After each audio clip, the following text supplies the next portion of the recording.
Comment est-ce qu'on organise un projet Next.js depuis les nouvelles mises à jour de l'App Directory? Et spoiler alert, il y a vraiment beaucoup de choses qui ont changé dans mon organisation. J'ai créé plus de 6 SaaS dans ma plateforme de formation qui date de 2 ans, donc j'ai pu énormément réfléchir sur le sujet. Et aujourd'hui, je vais te partager le meilleur moyen d'organiser tes fichiers d'après moi. Pour ça, je vais me baser sur un code que j'ai fait très récemment, qui est celui de Now.ts, ma boilerplate rejoint par plus de 515 personnes que tu peux retrouver sur now.ts.app. Le code, il est juste ici et tu peux voir qu'on a tous les magnifiques fichiers qui se retrouvent juste ici et on va pouvoir regarder dans les détails comment ça s'articule. Le premier dossier qui nous intéresse, c'est le dossier app. Alors, le dossier app, c'est ce qu'on appelle le dossier de routing. Ce dossier, il nous permet de gérer la navigation dans notre application. C'est-à-dire que là, quand je définis ce fichier layout.tsx, ce fichier layout, il définit le layout pour toute l'application.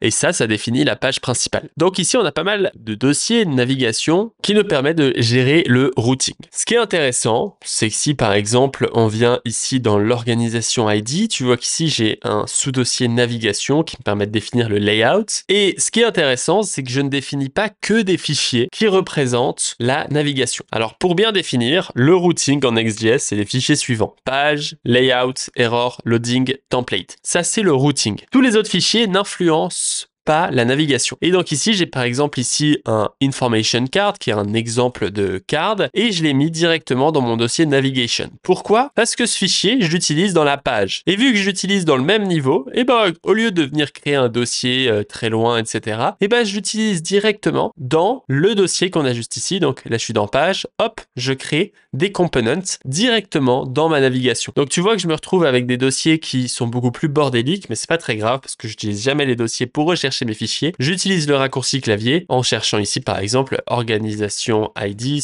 / page et je tombe sur les bons fichiers. Donc là tu peux voir que je vais mettre des dossiers ici. Je vais aussi parfois créer des dossiers. Par exemple, la navigation ici utilisée dans le layout, et ben elle commence à devenir complexe. Et donc elle contient pas mal de fichiers. Elle contient précisément 5 fichiers juste ici. Ça devient un peu beaucoup. Et donc je me suis dit je vais tout déplacer dans un dossier que je commence par underscore pour informer que ici ce n'est pas du routing que je suis en train de faire, mais vraiment du pur utility. Pourquoi est-ce que je le mets pas dans un autre dossier, par exemple dans le dossier source qu'on va voir juste après? Parce que tous ces fichiers que tu vois juste ici, ils sont uniquement utilisés par layout. Et donc moi, j'ai envie que mon code soit proche de son utilisation. Et donc, vu que la navigation est utilisée uniquement dans le dossier layout qui est juste ici, je le garde proche. Et donc ça, c'est la première astuce qu'on va pas regarder pour tous mes fichiers, mais c'est que, en règle générale, on va le voir juste ici, les pages et components très liés aux pages, je les garde proches. Donc, soit je fais comme ceci et je viens utiliser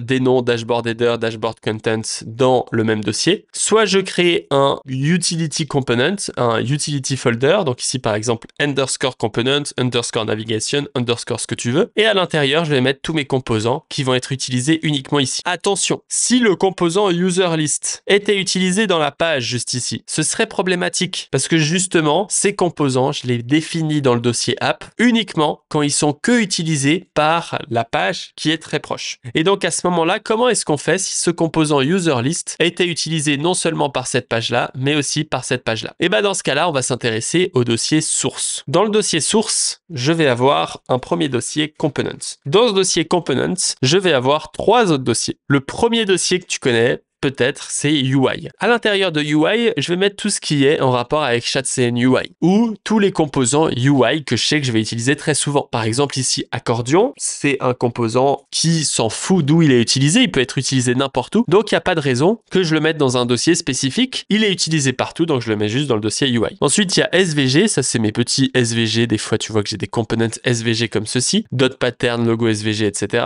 Et ensuite, des dossiers util où ici, je vais avoir les différents composants utilitaires. Ça, c'est la première partie. Le deuxième component, dossier le plus important, c'est feature. Et dans feature, je vais définir tous les utilitaires que je vais réutiliser à plusieurs endroits dans mon application. Par exemple, ici, le user dropdown. User dropdown, si on regarde, il est utilisé à 4 endroits différents, dans la navigation, dans le sign-in, etc. Donc, celui-ci, il a un intérêt à être dans feature. Et donc, au lieu de venir séparer mes fichiers en fonction de ce qu'on pourrait appeler, tu vois, leur nom, leur je sais pas quoi, etc. Bah, moi, je vais les organiser en features. Toutes les features qui ont un rapport entre elles vont prendre le même dossier. Donc ici, c'est ce que j'écris. On a premièrement Components qui contient les composants réutilisables, puis Feature qui contient les groupes de components réutilisables. L'avantage, c'est qu'ici, je vais pouvoir avoir par exemple Hope Drawdown, Outlogin.tsx. Je vais pouvoir avoir des fichiers comme contact form, contact.schema, contact.action et des fichiers markdown, etc. Donc, je vais pouvoir mettre dans mes features, on peut le voir par exemple ici dans contact, je peux mettre des fichiers action, des fichiers schéma, des autres choses que des composants. Ensuite, on aura le dossier lib. Le dossier lib, il contient tout ce qui est des fichiers qui ont été nécessaires pour des libs externes. Par exemple, le fichier Prisma est nécessaire pour l'utilisation de Prisma, le fichier env pour